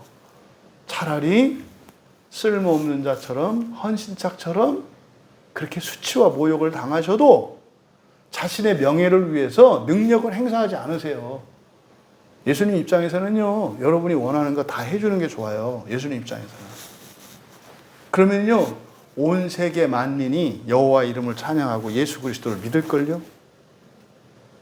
오늘 그러면 예수님 입장에서는 그게 더 뽀대가 나잖아요. 근데요, 믿는 사람의 부탁도 안 들어줄 때가 있잖아요. 그래서 그것 때문에 막 씨름하게 하잖아요. 이번 주까지만 내가 교회 나오고 안 나오리라. 뭐 이렇게 계속 씨름하잖아요. 계속. 그런 씨름을 막 하잖아요. 그거 얼마나 망신스러운 거예요. 우리 같은 사람들한테 신뢰도 못 받는 예수님 아니에요? 그리고 우리가 대단한 걸 구해요? 그렇게 대단한 것도 안 구해요. 별거 아니에요. 얘기했잖아요. 뭐 제가 아는 한 우리 교회 교인들이 걱정하는 건 대부분 1억 안으로 다 해결되는 문제들이에요. 1억만 주면 다 해결되는 문제예요. 그러니까요, 예수님이 1억도 없는 분, 뭐 이렇게 자기는 그렇게 생각 안 하지만, 그렇게 대한다고 예수님을. 1억도 없는 분이 뭐 이렇게 대한다고. 그러니까, 에휴, 그냥 내가 내 돈 들여서 내가 되게 빵 드세요. 이렇게 헌금하는 거잖아요. 그러니까 내 돈 받는 예수님이지. 무엇이 바뀌어야 된다? 영적인 집으로 세워져 가는 것이 가장 우선이죠. 그러면은 예수님이 보배로운 분이시라는 것을 깨닫게 돼요. 돈 걱정할 필요 없고, 능력 걱정할 필요 없고, 진로 걱정할 필요 없고, 뭐 미래 걱정할 필요 없고, 과거 걱정할 필요 없구나. 정말 보배로운 모퉁이 돌이신 예수 그리스도라고 하는 게 이런 의미구나.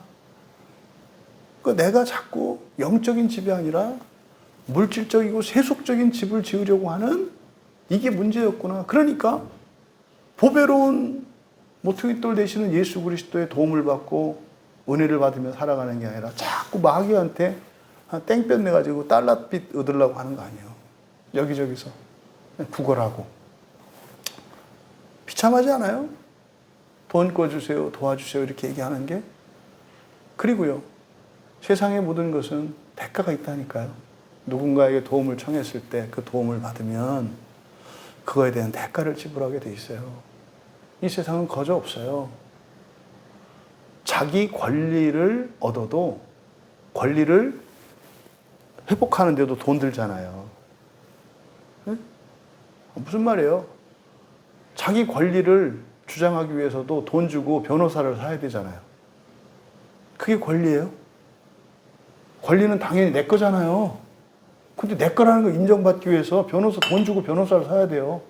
그뿐입니까? 이겨야 돼요. 권리가 보장이 돼요? 이 사회가요? 아니잖아요.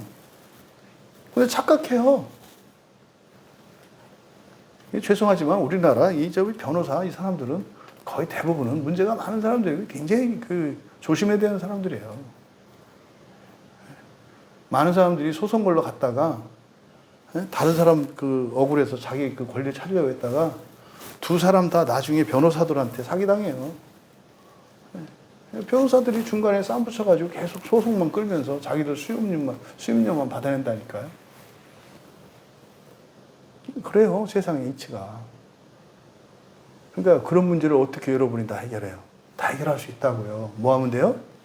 영적인 집으로 세워져 가라. 영적인 집으로 세워져 가라. 아까 쉽게 말씀드렸잖아요. 영적인 집으로 세워져 가는 게 뭐냐고?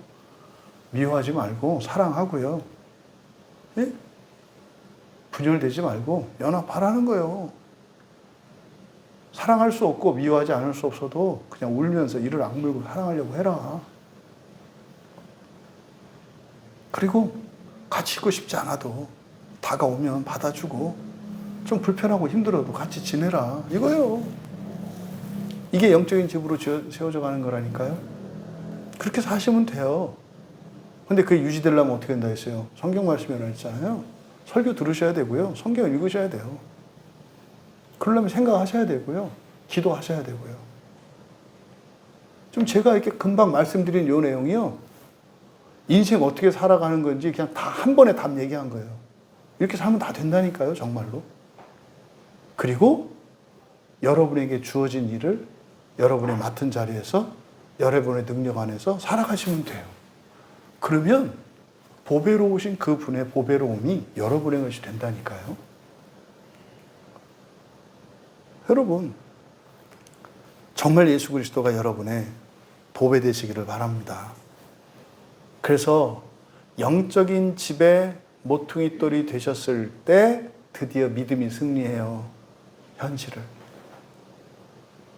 그래서 내 능력 할 수 없는 이 상황 속에서 나의 보배 되신 예수 그리스도가 부족함 없이 넉넉히 그 모든 일들을 감당할 수 있도록 우리 인생을 이끌어 주시고 채워 주신다는 것을 경험할 수 있는 여러분 되기 바랍니다.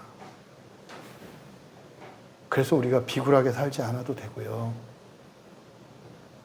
없어도 당당하게 그렇게 살아갈 수가 있는 거예요. 왜? 우리의 보배 되신 분이 예수 그리스도이시기 때문에.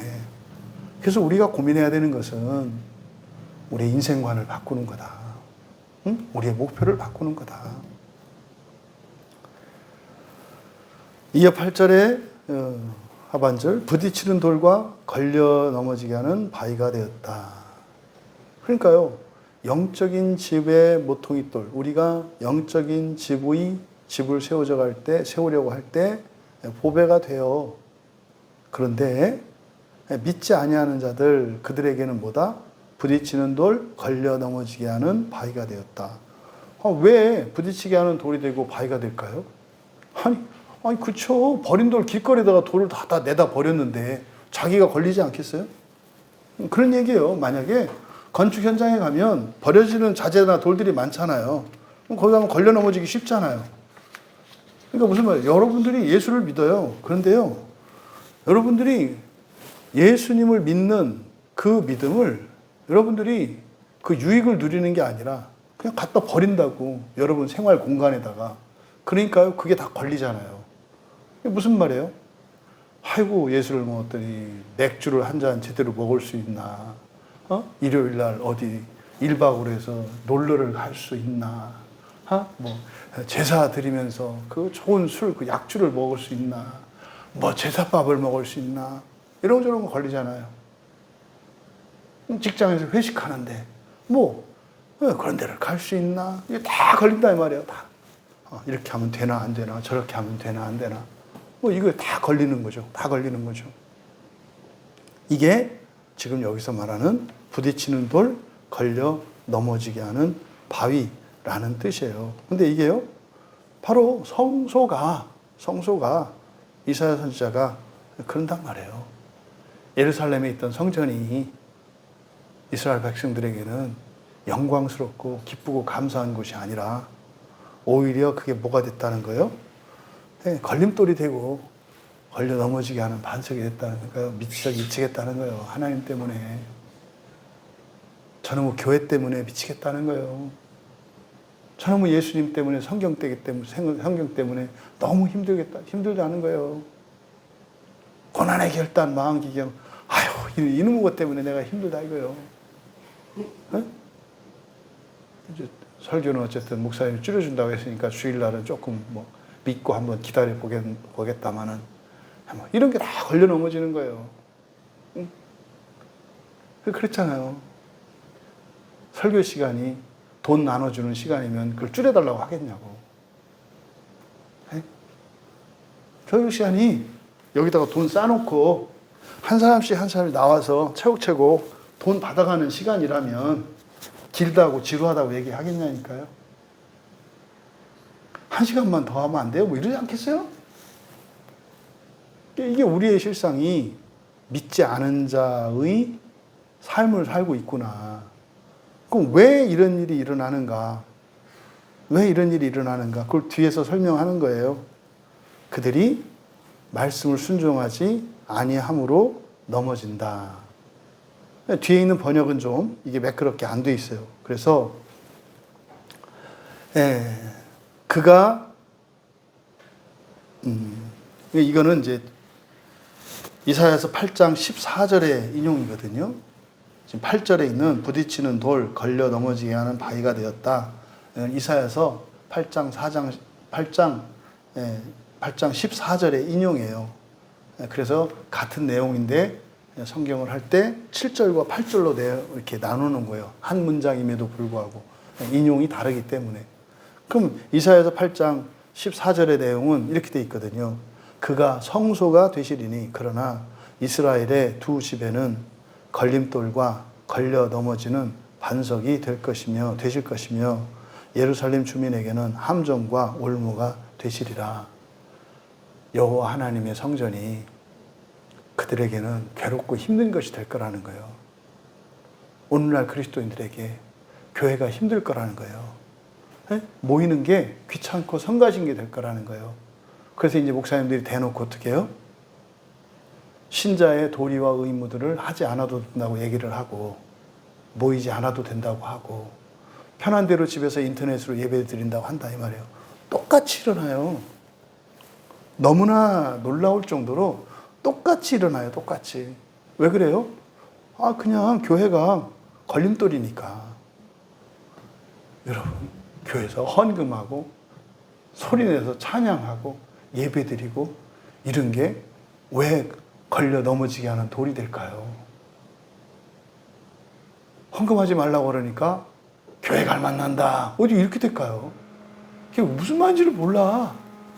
그게 돈 내라고 그러고 교회 일하라고 그러고 교회 나오라고 그러고 이게 뭐 마치 내가 희생하고 뭐 이렇게 수고하는 것처럼 생각한다 이 말이죠. 이게 꼭 뭐라 그랬어요? 네? 우리 저 소망이가 밥 한 번 먹어주는 걸로 엄청 생색낸다니까. 엄마한테. 그리고 졸릴 때 자주는 거를 엄청난 공로로 생각해. 내가 짜증 안 내고 내가 자주니까 지난주 나눔할 수 있어서 좋았어? 뭐 이러는 거지. 다음 주에 내가 안 잡아? 뭐 이게 지금 우리나라 교인들이 하는 작태예요, 작태. 내가 한번 교회 오니까 좋아? 뭐 아니, 나 참. 여차하면 교회 끊는다? 이게 무슨 어린 철부지들이나 하는 얘기지. 응? 기가 막힌 얘기 아니에요? 근데 이게 이스라엘 백성들이 이랬다고요. 그게 이사야서 8장 14절의 내용이에요. 근데 왜 그런 일이 일어났는가? 그 원인이 뭔가? 앞에서 이게 뭐예요? 영적인 집으로 세워지는 것을 망각하고 있어요. 영적인 집으로 세워지려고 하지 않아요. 그걸 싫어해요. 그러니까 모퉁이돌이 내 인생의 걸림돌이 되고 내 인생을 자꾸 방해하는 방해물이 되는 것처럼 생각이 된다는 거예요. 그러니까 이거는 무슨 불신자들을 심판하고 이런 얘기가 아니에요. 그래서 유대인들은 걸려 넘어질 것이다. 이런 게 아니라니까. 어떻게 여기서 그런 생각을 하냐고. 그들이 원인이에요, 원인. 왜 그런 일이 일어나는가? 왜 교회 다니는 게 재미없는가? 왜 예수님을 믿고 사는데 유익도 없는가? 차라리 믿지 않는 게 왜 더 좋을 것 같다는 생각이 드는가? 교회를 가는 것보다는 안 가는 게 더 편하다는 생각이 왜 드는가? 성경을 읽는 것보다는 안 읽고 다른 걸 읽는 게 왜 더 좋다고 생각이 드는가? 설교를 듣는 것보다는 다른 말도 안 되는 개그나 유머 이런 것들을 듣는 게 더 낫다는 생각을 왜 하는가? 그 원인을 얘기하는 거예요. 앞에서 영적인 집으로 세워진다는 그것이 무엇인지 모르기 때문이라고 1차적으로 답을 우리에게 내줬어요. 근데 구체적으로 설명을 합니다. 근데 우리말 성경이 그들이 말씀을 순종하지 아니하므로 이게 성경, 우리나라 성경에 번역되어 있는 만능 부적이에요. 퍽하면 뭐예요? 순종하지 않아서. 그러니까 순종하지 않았다는 게 뭐예요? 무슨 말씀에 순종하지 않았다는 거예요? 말씀에, 성경 말씀을 그대로 지키지 않았다는 거예요? 원래 못 지킨다며. 그래서 퍽하면, 저 집 저렇게 되는 거 순종하지 않아서 그래. 뭔 말에, 뭔 순종을 안 했는데. 자기 모순이잖아요. 사람은 완벽하게 다 지킬 수 없다고 말하잖아요, 사람들은. 저는 지킬 수 있다고 말을 하고. 근데 지킬 수 없다고 말하는 사람이 지키지 않는 불순종 때문에 힘든 일이 일어난다고요? 그 귀신이 하는 일이지. 그러니까 말도 안 되는 얘기를 목회자들이 해요. 그런 거 아니에요. 왜? 좀 애매하게 이렇게 해놨으니까. 여기를 그대로 직역을 하면 이렇게 돼요. 여기서 그들은 믿지 않는 자들이고, 신앙생활을 하는 게 괴로운 사람들이고, 오히려 신앙생활을 하는 게 자기 인생의 걸림돌이라고 생각하는 사람들이에요. 교회 안 나오는 사람이 아니에요. 이런 생각을 갖고 있는 사람, 교회 나오든 안 나오든 그 사람들을 그들이라고 하는 거예요. 그들이 세움받은 것을 위한 그 말씀에 순종하지 않기 때문에 넘어진다. 그럼 여기서 그들이 세움받은 것이라는 게 뭐예요? 이게 영적인 집으로 세워지는 거예요.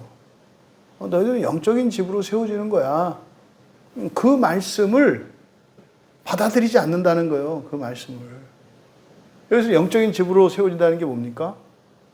부활을 목표로 살아가는 삶. 좀 더 구체적으로는 첫째 부활을 목표로 살아가는 삶이에요. 이게 여기서 말하는 말씀이에요. 첫째 부활을 위해서 살아가야 한다. 너희들이 살면서 이렇게 힘든 일, 기쁜 일이 일어나는 것은 그 첫째 부활을 위해서 다 일어나는 거야. 좋은 일은 좋은 일대로, 싫은 일은 싫은 일대로 첫째 부활을 위해서 그런 일들이 일어나는 거야. 거기에서 너희들에게 일어난 일들을 의미를 부여하고 가치를 평가해야 되는 거야. 그냥 당장 니들 원하는 대로 되고 이게 중요한 게 아니라 부활을 위해서 다 일어나는 일이기 때문에 아프고 힘든 건 힘든 대로, 즐겁고 기쁜 것은 기쁜 대로 영적인 집으로, 다시 말해서 부활을 위해서 의미가 있는 거고 가치가 있는 거야. 이 얘기를 하는 거예요, 이 얘기를. 그래서 어떻게 해요? 그 말씀에 순종하지 않기 때문이다. 여기서 순종하다라고 하는 것이 일반적인 순종이 아니에요. 네. 여기서 말하는 순종은 아페이토거든요. 아페이테요. 페이토가 뭐냐면 설득하다, 설득되다라는 뜻이에요. 설득하다, 설득되다. 그래서 여기서 믿다라고 하는 믿음이 이제 여기서 나와요. 그래서 믿음이라고 하는 말의 어원은 설득하다라는 말에서 나오는 거예요. 설득하다. 그래서 믿는다는 것은 뭡니까? 설득되는 거예요. 그러니까 누가 이거 마셔 그랬을 때 이렇게 마시면 어떤 사람이 받아서 마셔요. 그럼 그 사람은요 상대방을 믿은 거죠. 그때 믿었다는 게 뭡니까? 이 물은 마셔도 되는 것이라는 것. 또 저 사람은 이 물에다가 나에게 해롭게 할 무엇을 섞지 않았을 거라는 거. 이게 믿음이에요. 그러니까 여러분들이 다른 사람의 어떤 의견이나 제안을 받아들일 때 이게 믿는 거거든요.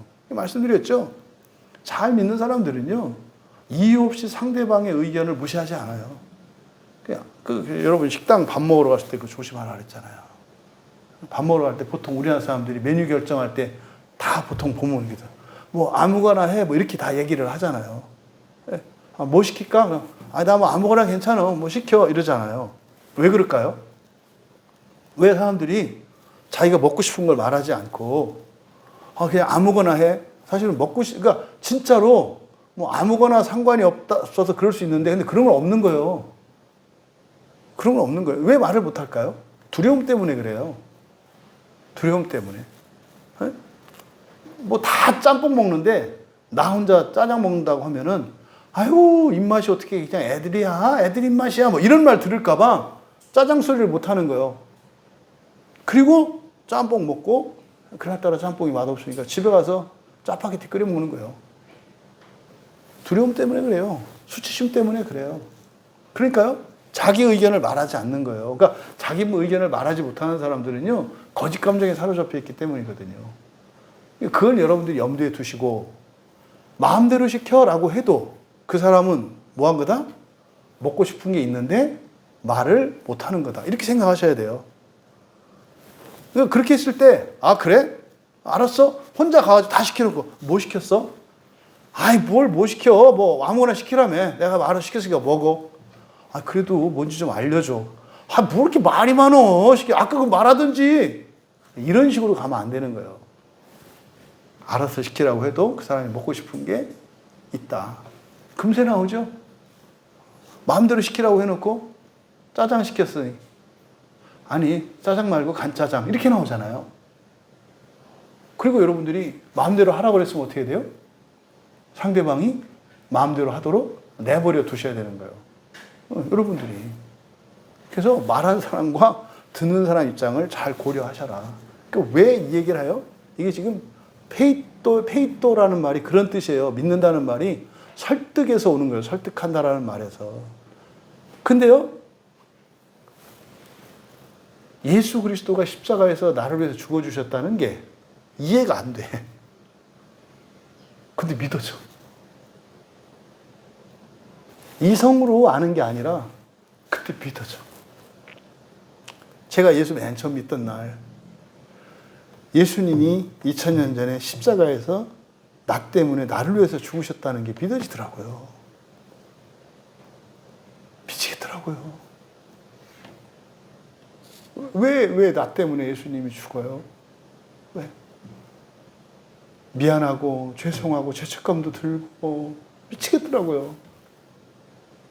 그리고 내 마음대로 내가 막 살아서 예수님이 그 죽으셨다고 생각하니까 너무 괴롭더라고요. 그러니까 이제 내 마음대로 안 살게요, 예수님. 내 마음대로 안 살게요. 예수님 말씀대로 살게요. 뭐 이런 고백이 막 나오더라고요. 근데도요, 왜 올라가셨어요는 못 하겠더라고. 예수님이 아니면 나는 도저히 소망이 없는 자니까. 그러니까 감사한 마음과 죄송한 마음이 함께 막 극대화되더라고요. 그래서 거기서 어떤 결론이 나오느냐? 잘 살아야겠구나. 잘 살아야 되겠구나. 좋은 사람이 되어야겠구나. 세상에 유익을 주는 사람이 되어야겠구나. 이게 제가 예수님을 맨 처음 믿었을 때 제가 느꼈던 거였어요. 이제 그리고 나서 즉시 이제 저 같은 경우는 근데 네가 아버지보다 먼저 구원받았다. 이게 딱 들리는 순간 저는 이제 막 지옥이 왔죠. 어쨌든. 어쨌든 이 믿음이라고 하는 것은 뭐다? 설득과 관련되어 있다. 그러니까 여기서 그냥 순종하지 않았다. 이게 우리가 얘기하는 그런 순종이 아니에요. 이게 뭐예요? 설득되지 않았다 이 말이에요. 설득되지 않았다. 여러분도 경험하시잖아요. 지금 우리 교회에서 말하는 사람이 신이 됩니다. 지옥은 뭐 예수님 안 믿는 사람들, 비기독교인들이 가는 데가 아닙니다. 뭐 이런 거 얘기를 뭐 지난 주일에도 얘기했잖아요. 그런 얘기 여러분들이 주변에 있는 기독교인들한테 얘기해 보세요. 설득이 되라. 설득 안 돼요. 말도 안 되는 생각. 그게 여기서 말하는 아페이테오예요. 그러니까 이것은 순종하지 않았다라기보다는 그 말씀에 설득되지 않기 때문이다. 그러니까 뭐예요? 아니 그렇게 해서 손해볼 것도 없는데 그렇게 손해볼 것도 없는데 안 들어요. 귀가 막혀서. 그러니까 하나님 말씀 성경을 읽으면 그냥 받아들이면 되는데 귀가 그냥 꽉 막혀가지고 여기다 콘크리트로 그냥 꽉 채워놔가지고 안 들려요. 부당하게 느껴져요. 이게 걸려 넘어지는 돌이잖아요. 성경에 있는 말씀은 하나도 우리한테 해가 될 게 없어요. 모두 우리에게 선한 겁니다. 그 선도 그냥 선이 아니에요. 넘치게 선한 겁니다. 근데요, 말씀들이 귀찮고 싫게 느껴져요. 이거를 여기서 우리말 성경은 불순종, 순종하지 않는다라고 번역을 했습니다만 이거는 설득되지 않는 거다. 성경 말씀 말입니다. 이해될 수 있는 것과 이해될 수 없는 게 있어요. 믿음으로 받아들여야 한다고요. 근데 지금 여기서는 영적인 집으로 세워져 가는 것이라는 그 말씀이 안 받아들여진다 이 말이에요. 뭡니까? 부활을 위해서 살아가라고 하는 이 말이 안 받아들여진다 이 말이에요. 그러면 어떻게 된다고요? 여러분이 앞으로 넘어져서 머리 깨지고 뒤로 넘어져서 뒤통수 깨지고 다리 부러지고 하는 이런 일들이 일어난다는 거예요. 그렇게 해서 한다는 게 아니에요. 원래 세상은 그런데 피할 수 있어요. 예수님이 우리의 피난처 되시니까, 반석이시니까. 그런데요, 피할 수 있는 사람들이 굳이 그걸 당하고 살아가는 이유를 바로 여러분의 인생관을 바꾸지 않으시고 인생의 목표를 바꾸지 않기 때문이라고 말씀하는 거예요. 여러분, 영적인 집으로 세워지는 것이 우리의 정체성이라는 것을 잊지 마십시오. 여러분들이 이렇게 하든 저렇게 하든 여러분들은 다 부활하실 거예요. 다 부활해요, 다.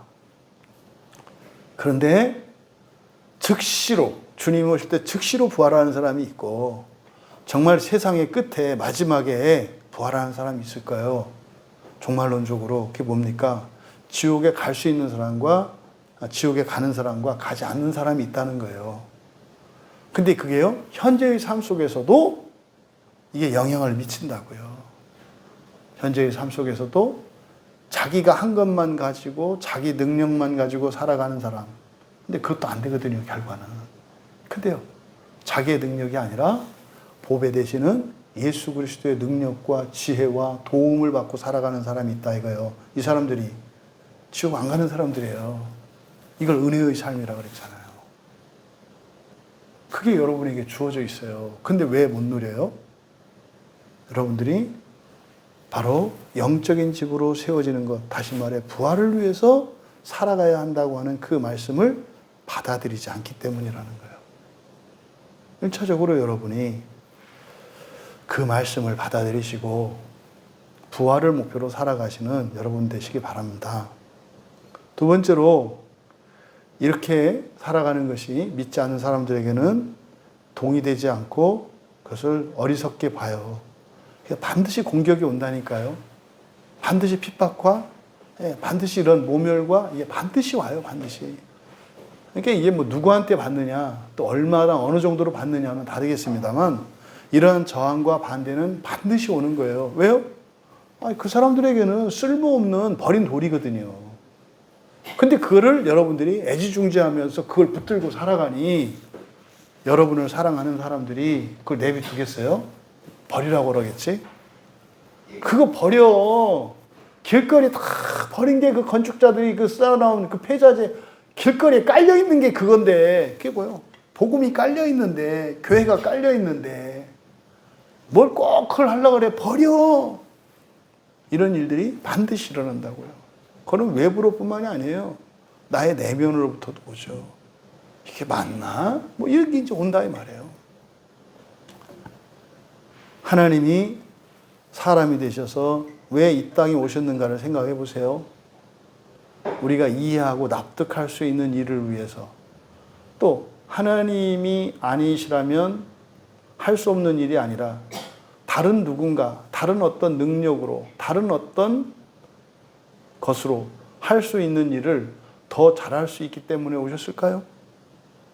아니요. 절대로 하나님만 하실 수 있는 일이기 때문에 굳이 사람이 되셔서 오신 거예요. 그게 뭘까요? 그거는요, 이해될 수 있는 일이어서는 안 돼요. 가난한 사람이 부자가 된대요. 그거 아니죠? 병든 사람이 병이 고쳐진대요. 그거 아니죠? 죽은 사람이 살아난대요. 그것도 아니에요. 왜요? 예수 안 믿는 사람도 죽었다 살아난다니까요. 그럼 뭘까요? 확률이 0인 거. 사람이 신되는 거예요.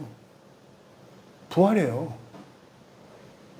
그것을 위해 오신 거라니까요. 근데 그게 이해가 안 되는 거잖아요. 그렇죠? 그러니까 이해가 될 수 있도록 부활의 능력이 우리의 삶 속에 돈이 되기도 하고, 집이 되기도 하고, 직장이 되기도 하고, 배우자가 되기도 하고, 또 자녀들의 성공, 부모들의 건강, 병에서의 회복, 이런 것들로 나타나는 거예요, 예표적으로. 바로 사람들이 믿을 수 없는 영적인 집으로 세워지는 것, 부활입니다. 그리고요, 지옥에 가지 않는 첫째 부활이죠. 그것을 여러분들이 기억하시기 바랍니다. 사람들 따라가려고 하지 마세요. 성경을 따라가세요. 세 번째로 기억하십시오. 그 길을 따라가지 않으면 반드시 멸망당합니다. 반드시 멸망당합니다. 그리고 신앙생활 자체가 오히려 나에게 짐이 되고 힘든 일이 됩니다. 부디 우리의 보배 되시는 영적인 집의 모퉁이돌 되시는 우리 주 예수 그리스도께서 여러분에게 주신 그 구원의 능력과 은혜를 종말론적으로 뿐만 아니라 현재적으로 여러분이 능력이 없는 것 때문에 두려워하고 걱정하는 그것의 능력이 되어주시고, 여러분에게 돈이 필요한데 돈이 없어서 괴로워하는 그곳에 또 돈이 되어주시는 보배로우신 모퉁이돌 되신 우리 주 예수 그리스도의 구원의 능력을 체험하며 찬양하며 살아갈 수 있기를 주님의 이름으로 축원합니다. 잠시 우리 기도합니다. 말씀을 생각하며, 하나님, 우리의 보배로운 모퉁이돌 되신 예수님이신 것을 믿습니다. 무엇보다 먼저 내가 나의 인생관을 바꾸기 원합니다. 정말 영적인 집으로 세워지기 위해서 이 세상에 태어났고 살고 있다는 것 믿게 해주시고, 또 그 말씀을 기쁨으로 받아들이게 해주십시오. 그것이 곧 부활이죠. 부활을 위해서 살아가는 인생.